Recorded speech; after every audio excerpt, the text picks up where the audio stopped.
धन्यवाद। आप सबका भी जो आज हमारे इनविटेशन पर हमारे यहाँ तशरीफ़ लाए हैं, आप सबका भी बहुत बहुत शुक्रिया, बहुत बहुत धन्यवाद। आप सब जानते हैं कि पिछले कुछ दिनों से, विशेषकर 22 तारीख से और आज 25 तारीख तक एक अलग ही माहौल जम्मू कश्मीर में रहा, विशेषकर कश्मीर में रहा। हम भारत सरकार और हमारे यशस्वी प्रधानमंत्री जी का आभार व्यक्त करते हैं, उनका धन्यवाद करते हैं कि उन्होंने ये G20 जो मेज़बानी भारत को मिली थी, उसमें से एक टूरिज़्म वर्किंग ग्रुप की एक बैठक G20 देशों की कश्मीर में हुई। एक मौका मिला जम्मू कश्मीर को, एक मौका मिला कश्मीर को अपनी टूरिज़्म को दिखाने के लिए, दुनिया को दिखाने के लिए, इन G20 देशों को दिखाने के लिए। इसके कारण जो एक ग्लोबल एक्सपोजर मिला हमारे टूरिज़्म को, ऐसा मौका मिला हमको, उसके लिए हम प्रधानमंत्री के धन्यवादी हैं। और साथ में एलजी एडमिनिस्ट्रेशन ने भी जिस प्रकार से इसका आयोजन किया, जिस प्रकार से बड़ा साफ सुथरा और अच्छी प्रकार से ये कार्यक्रम पिछले 3 दिनों में 22 तारीख से लेकर और आज 25 तारीख तक ये जो कार्यक्रम हुआ, उसके लिए हम एलजी एडमिनिस्ट्रेशन का भी बड़ा धन्यवाद करते हैं, उनका बड़ा साधुवाद देते हैं कि उन्होंने भी इस कार्यक्रम को और सारी एडमिनिस्ट्रेशन ने इस कार्यक्रम को बड़ी अच्छी तरीके से निभाया है। ये बहुत बड़ी बात। देखिए, इस कार्यक्रम के माध्यम से एक टूरिज्म को जितना बूस्ट मिला है, जहां तक टूरिज्म की बात है, इतना ही नहीं है तो इन्वेस्टर्स की बात है। इन्वेस्टर्स के साथ साथ जो ट्रैवल एजेंट्स होते हैं, उनकी बात हम करते हैं तो उनकी बात है। ऐसे अनेकों अनेक लोग इसके साथ जुड़े रहे। केवल टूरिज्म नहीं, इन्वेस्टर्स भी, ग्लोबल इन्वेस्टर्स की बात,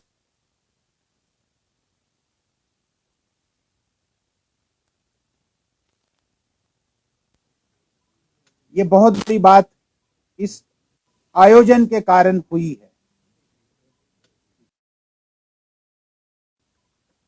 जो हुई है कि हम कश्मीर की खूबसूरती, कश्मीर की डाइवर्सिटी, कश्मीर में जो कल्चर है, उस कल्चर का,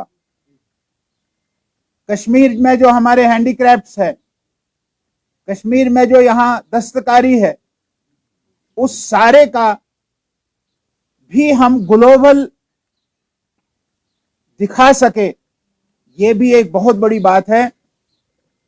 ये एक ग्लोबल हमने अपने कश्मीर के सभी चीजों को किया है, यहाँ की ब्यूटी को किया, यहाँ की सीनरी को किया, यहाँ के ट्रेड को किया, यहाँ के दस्तकारी को किया, यहाँ के कल्चर को किया। और जिस प्रकार से हमने देखा कि जो फॉरेन डेलीगेट्स भी इंटरव्यू दे रहे थे कि हॉस्पिटैलिटी कश्मीर के लोगों की, एडमिनिस्ट्रेशन की तो है ही है, उन्होंने तो करना ही था, लेकिन कश्मीर के लोगों ने भी जिस प्रकार से उनको हॉस्पिटैलिटी दी, और उसका भी बहुत बड़ा उन पर एक असर गया है। और अगर कुछ रेस्ट्रिक्शंस कुछ मुल्कों ने रखी थी, वो भी हमको ऐसा लगता है कि वो सब हट जाएगी, और अधिक संख्या में यहाँ जो फॉरेन टूरिस्ट है, डोमेस्टिक टूरिस्ट तो आता ही आता है, लेकिन फॉरेन टूरिस्ट भी अधिक मात्रा में यहाँ आएगा, ये भी बहुत बड़ी बात। एक बात मैं जिसकी ओर आपको और मैं कहना चाहूंगा कि वो आर्टिकल 370 हटने के बाद जम्मू कश्मीर में और कश्मीर में क्या चेंज है, सिक्योरिटी के मुतालिक क्या चेंज है, ये भी हम सारे विश्व को, सारे दुनिया को, इंफ्रास्ट्रक्चर में क्या चेंज है। कल वो जब पोलो में गए, वहां उनको बड़ा अच्छा लगा और उन्होंने वहां खरीदारी भी की। उन्होंने वहां अधिक समय गुजारने की बात की। कोई एक बहन जी का पता नहीं लग रहा वो कहां गई। बाद में जब खोजा तो पता लगा कि वो किसी शॉल के दुकान में बैठी है, शॉल खरीद रही है। तो इस प्रकार से इंफ्रास्ट्रक्चर कैसे बदला है कश्मीर का, कश्मीर में सिक्योरिटी कैसे बदली है, इस प्रकार का भी 370 हटने के बाद जम्मू कश्मीर में क्या चेंज आई है, ये बहुत बड़ी बात जो हम सारे ग्लोब को, सारे दुनिया को हम बताने में कामयाब हुए हैं। ठीक है, कुछ हमारे ऐसे मुल्क है जो अच्छा होने के बाद भी अच्छा उनको दिखाई नहीं दे रहा है, वो अच्छा देखना नहीं चाहते। उनकी अपनी सोच हो सकती है, लेकिन बाकी जो सारे मुल्क थे जो यहाँ आए थे, उनके माध्यम से पूरे ग्लोब में, पूरे दुनिया में एक पिक्चर गई है कि आर्टिकल 370 के हटने के बाद कितना बड़ा बदलाव कश्मीर में आया है। ये इस समिट ने उसमें किया है। मैं एक बार फिर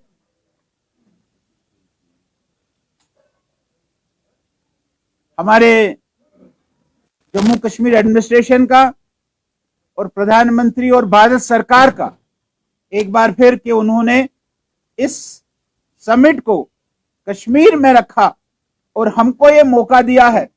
वैसे 56 प्लेसेस पे होना है, लेकिन उन 56 प्लेसेस में मैं कश्मीर को चुना गया। ये बहुत बड़ी बात है, ये बहुत बड़ा चीज है। सारे देश भर के जो ग्लोबल लीडर्स हैं, वो सारे देश भर के ग्लोबल लीडर्स इकट्ठे हुए, उन्होंने यहां इंटरेक्ट किया है।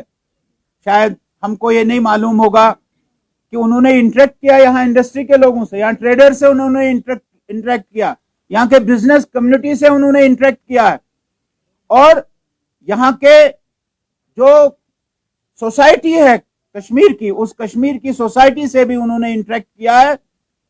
हमारे लोगों को भी अपनी बात रखने में, अपनी बात वहां पहुंचाने में एक ये मौका मिला है। इस प्रकार का ये समिट जो हुआ है, मैं फिर से एक बार केंद्र सरकार का भी और जम्मू कश्मीर एडमिनिस्ट्रेशन का भी पार्टी की ओर से एक धन्यवाद करना चाहता हूं कि हमको मौका मिला और इसको हमारी एडमिनिस्ट्रेशन ने बहुत अच्छे तरीके से संपन्न किया। ये बहुत बड़ी बात है। इतना आप, मैंने जो अपनी बात रखनी थी वो मैंने आपके सामने रखी है। आपने कोई बात इसमें से और जोड़नी हो तो आप बता सकते हैं।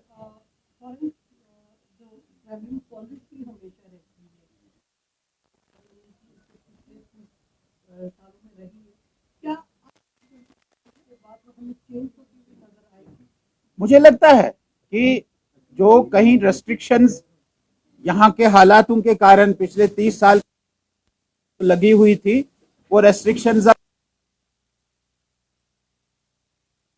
से हमने जो ग्लोब में, सारे दुनिया में जो हमने दिखाया कि नहीं, कश्मीर सेफ डेस्टिनेशन है, और जिन्होंने भी कुछ रेस्ट्रिक्शंस लगाई होगी वो रेस्ट्रिक्शन समाप्त हो जाए। अशोक जी, मैं इमरान नाइक कश्मीर से। मेरे दो सवाल है। एक मेरा ये है कि इस वक्त पाकिस्तान में पॉलिटिकल अनस्टेबिलिटी है। इस वजह से डॉक्टर फारूक अब्दुल्ला कहते हैं कि अनस्टेबल पाकिस्तान इज। सवाल किया कि हमारे पड़ोस के मुल्क, आपने देखा श्रीलंका में बहुत बड़ा अनरेस्ट हुआ है।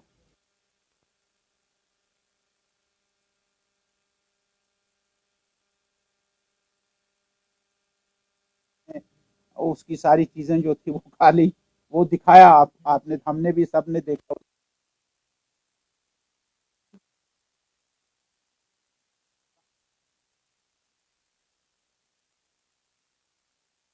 बहुत हुआ है।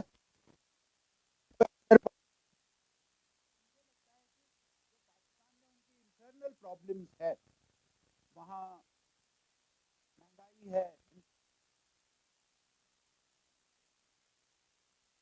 जम्मू कश्मीर पर या हिंदुस्तान पर कोई असर पड़ेगा मुझे नहीं लगता है। भारत हमेशा हर एक की मदद करता है। आपने देखा होगा श्रीलंका में कैसे पड़ोसी देश जो हमारा है वो कहे कि हमको भारत मदद करे, तो मुझे नहीं लगता कि हमारा प्रधानमंत्री कोई कसर छोड़ेगा।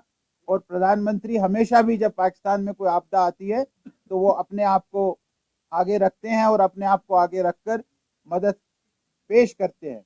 लेकिन वहाँ जो इस समय पॉलिटिकल इंस्टेबिलिटी है, वहाँ जो व्यापार में इंस्टेबिलिटी है, इस पड़ेगा।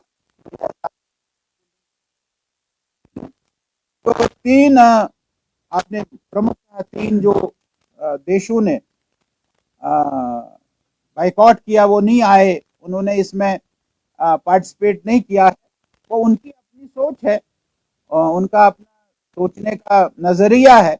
लेकिन हम तो यही समझते थे और यही मानते थे कि वो इसमें शामिल होते तो अच्छा होता। लेकिन आगे जो और समिट्स होने वाले हैं, अभी उत्तराखंड में होने वाला है, हम आशा करेंगे कि ये सारे मुल्क जो है, ये जो सारे कंट्रीज है उसमें पार्टिसिपेट करें और पार्टिसिपेट करने से और आपस की जो अंडरस्टैंडिंग है और अंडरस्टैंडिंग ठीक हो जाएगी, ऐसा मेरा मानना है। बोल जी, जिस तरह से आपने ये कहा कि अब जितने भी जो है पीडीपी और नेशनल कॉन्फ्रेंस के दौरान हुकूमत में लगे हैं, उनको मुस्तकिल नहीं किया जाएगा, यानी कि परमानेंट नहीं किया जाएगा। जबकि बीजेपी ने पास्ट में कहीं एक ऐसे स्टेटमेंट दिए कि जितने भी कैजुअल लेबर्स है उनको जो है परमानेंट किया जाएगा।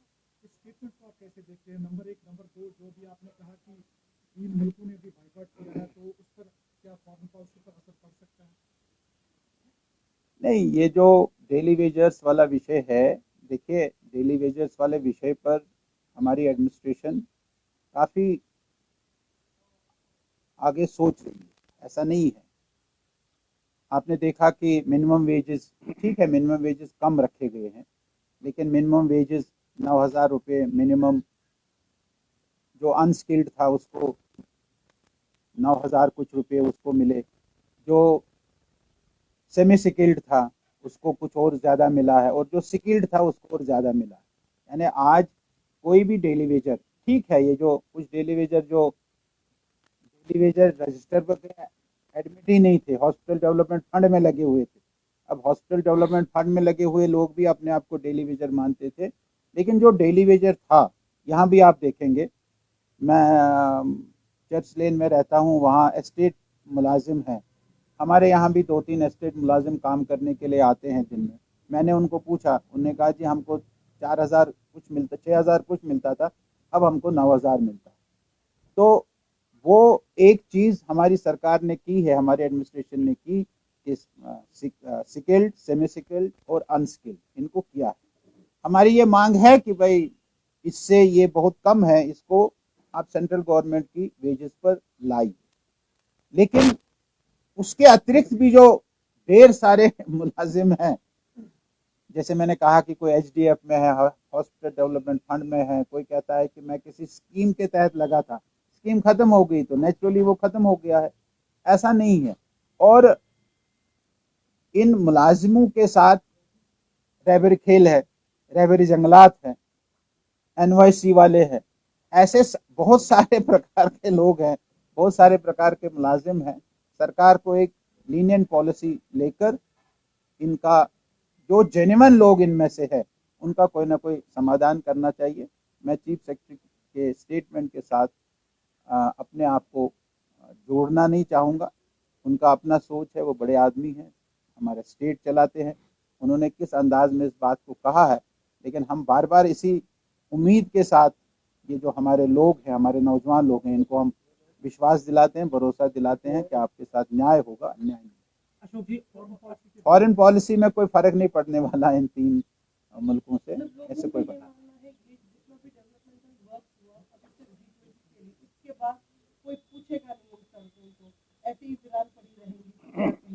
ऐसा नहीं होता। ऐसा इंफ्रास्ट्रक्चर में जो मोदी जी के कार्यकाल में, मोदी जी के समय में, इन 9 सालों में, अभी हम 9 साल के प्रोग्राम भी आगे ले जाने वाले हैं, उसके लिए भी आपको न्योता देंगे हम, उसके लिए भी हम अलग से प्रेस कॉन्फ्रेंस। लेकिन जो आपने बात बताई कि इंफ्रास्ट्रक्चर कभी भी आप कमज़ोर नहीं पड़ेगा, इंफ्रास्ट्रक्चर कभी भी आप ढीला नहीं पड़ेगा। इंफ्रास्ट्रक्चर के ऊपर भारतीय जनता पार्टी की सरकार, हमारे नितिन गडकरी जी जिस प्रकार से काम कर रहे हैं, और कभी भी इंफ्रास्ट्रक्चर में अब आपको वो नहीं दिखेगा कि आज सड़क ठीक हो गई फिर इसके बाद इसको कोई पूछेगा नहीं, ऐसा नहीं। आखिरी सवाल है मेरा आखिरी सवाल है। 28 तारीख को पार्लियामेंट की जो न्यू बिल्डिंग है उसकी इनॉग्रेशन, लेकिन 19 जो अपोजिशन पार्टीज हैं उन्होंने बाइकआउट किया है। क्या इंडिकेशन समझते हैं आपके 2012 के? अरे मेरे भाई साहब, हमने तो कहा है उनको कि भाई तुम अपना एक कैंडिडेट बताओ ना, तुम्हारा प्राइम मिनिस्टर कैंडिडेट कौन है। वो 19 पार्टियां ये नहीं तय कर पा रही है कि हमारा अखिलेश है, कि हमारा मुलायम सिंह है, कि हमारी ममता जी है, कि हमारा चंद्रबाबू नायडू है, कि कौन है। ये वो नहीं तय कर रहा है। नीतीश है कि कौन है, ये वो नहीं तय कर पा रही है। ये अपोजिशन तो केवल अपोजिशन के लिए खड़ी है। आज देखेंगे इतना बड़ा 28 तारीख को, इतना बड़ा देश का गर्व का है। भाई कौन है ये, क्या है ये पार्लियामेंट हाउस, किसने बनाया था? ये अंग्रेजों ने बनाया। क्या हम नहीं बना सकते हैं? क्या हमारे में इतनी कुवत नहीं है क्या? मुझे याद है कि जब हमारे देश के प्रधानमंत्री उस समय के नेहरू जी और सरदार पटेल साहब गए थे गांधी जी के पास, गांधी जी को कहा कि हम कानून बनाना चाहते हैं। गांधी ने कहा कि कौन बनाएगा कानून? तो उन्होंने किसी जर्मनी के किसी बड़े आदमी का नाम लिया, वो कानून बनाए। तो गांधी जी ने कहा कि भाई आपको हिंदुस्तान का कोई नहीं मिला है जो कानून बना सकता। और गांधी जी ने उनको कहा कि आप जाइए और बाबा साहब भीमराव अंबेडकर जी को कहिए कि वो आपका कानून बनाए। ऐसी हालत है। भारत का एक गर्व का दिन है कि भारत अपना पार्लियामेंट हाउस बना रहा है, इतना बड़ा पार्लियामेंट हाउस बना रहा। और ये पार्लियामेंट हाउस के बनाने की शुरुआत या इसके कागजात या इसकी घोषणाएं तो कांग्रेस सरकार ने की है। अब बनाया है और बनाने के बाद वो इसका बाइकआउट कर रहे हैं। ये बाइकआउट केवल अपोजिशन दिखाने के लिए है, इसका कोई और मकसद नहीं। सर बाइकआउट इसलिए नहीं है कि पार्लियामेंट हाउस बन रहा है, बाइकआउट इस पर है कि पीएम मोदी साहब इनॉग्रेट कर रहे हैं, जबकि प्रेसिडेंट को ये इनॉग्रेशन करनी चाहिए। सवाल नंबर 1। दूसरा, इतना G20 बड़ा जो कॉन्फ्रेंस यहाँ पर हो रही है, व्हाई नॉट इलेक्शन? ऐसा नहीं है कि ये जो आप कह रहे हैं कि भाई प्राइम मिनिस्टर क्यों कर रहा है और प्रेसिडेंट क्यों नहीं कर रहा है, this does not matter. Prime minister of India वो इसको एक बाज़ाब्ता, जिसको हम कह सकते हैं कि elected representative of the country होता है, वो कर रहा है तो फर्क कोई नहीं पड़ता है इससे कि भाई कौन कर रहा है कौन नहीं कर रहा है। दूसरा जो है, इलेक्शन जम्मू कश्मीर में होंगे, इलेक्शन की प्रोसेस पूरी हुई है और इलेक्शन कभी भी आप सुनेंगे, आपको शाम को सोएंगे सुबह उठेंगे और पता लगेगा कि कल अगले महीने हमारे यहाँ इलेक्शन है। इलेक्शन ज़रूर होंगे। इलेक्शन